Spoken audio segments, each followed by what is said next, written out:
కేంద్ర విద్యాశాఖ మంత్రి ధర్మేంద్ర ప్రధాన్ రాజీనామా చేయడం భారతదేశ వ్యాప్తంగా పోరాటంలో పాల్గొన్న విద్యార్థులందరి ఘన విజయంగా పేర్కొంటా ఉన్నాం. పెద్ద ఎత్తున దాదాపు 49 రోజుల పాటు విద్యార్థులు, యువకులు, వారి పేరెంట్స్ ఈ పోరాటంలో పాల్గొన్నారు.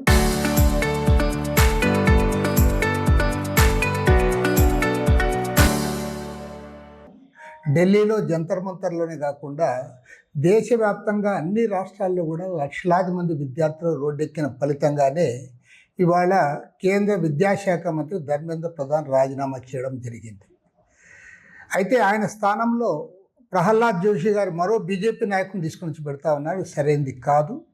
ఎందుకంటే ఈ దేశ రాజ్యాంగము, లౌకికవాదము, ప్రజాతంత్రవాదము ఇవన్నీ కూడా విద్యారంగంలో కూడా చోటు చేసుకోవాలంటే ఖచ్చితంగా బీజేపీ వ్యక్తులు కాకుండా ఎన్డీఏలో ఉన్న ఇతర లౌకిక పార్టీలు, తెలుగుదేశం, జేడీయూ పార్టీలకు చెందిన వ్యక్తులకు విద్యాశాఖ అప్పచెప్పాలని ప్రధానమంత్రి గారు డిమాండ్ చేస్తూ ఉన్నాను.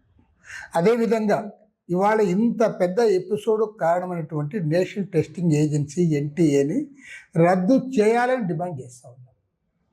దేశవ్యాప్తంగా అనేక రాష్ట్రాల్లో గతం నుంచి కూడా డిమాండ్ చేస్తూ ఉన్నారు. ఈ నేషనల్ టెస్టింగ్ ఏజెన్సీని రద్దు చేసి ఆయా రాష్ట్రాలకు అధికారం ఉండాలని చెప్పి కూడా కోరుతూ ఉన్నారు.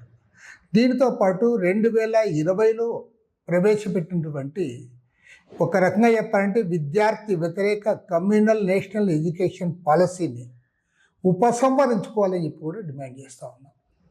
ఎందుకంటే కేంద్రంలో బీజేపీ ప్రభుత్వం అధికారంలోకి వచ్చిన తరువాత నరేంద్ర మోడీ సర్కార్ దేశవ్యాప్తంగా విద్యారంగాన్ని అంతా దాన్ని కమర్షియలైజ్ చేయడం, అదేవిధంగా దాన్ని మతపరమైన రంగు పులిమి కమ్యూనల్ అజెండా కింద దాన్ని తీసుకొస్తూ ఉన్నారు. కాబట్టి ఈ తరుణంలో నేషనల్ ఎడ్యుకేషన్ పాలసీని ఉపసంహరించుకోవాలని చెప్పి కూడా డిమాండ్ చేస్తూ ఉన్నాం. అందుకు గాను రేపు దేశవ్యాప్తంగా భారత కమ్యూనిస్ట్ పార్టీ ఆధ్వర్యంలో ఒకవైపు విజయోత్సవాలు జరుపుకుంటూనే మరోవైపు ఎన్ఈపిని ఉపసంహరించుకోవాలని, నేషనల్ టెస్టింగ్ ఏజెన్సీని రద్దు చేయాలని డిమాండ్ చేస్తూ అంబేద్కర్ విగ్రహాల ముందు నిరసన కార్యక్రమాలు చేపట్టాలని మా పార్టీ పిలుపునిచ్చింది. దేశవ్యాప్తంగా అన్ని రాష్ట్రాల్లో కూడా పెద్ద ఎత్తున పార్టీ కార్యకర్తలు, పార్టీ శ్రేణులు అందరూ కూడా పాల్గొని ఈ కార్యక్రమాన్ని జయప్రదం చేయాలని కోరుతా ఉన్నాం.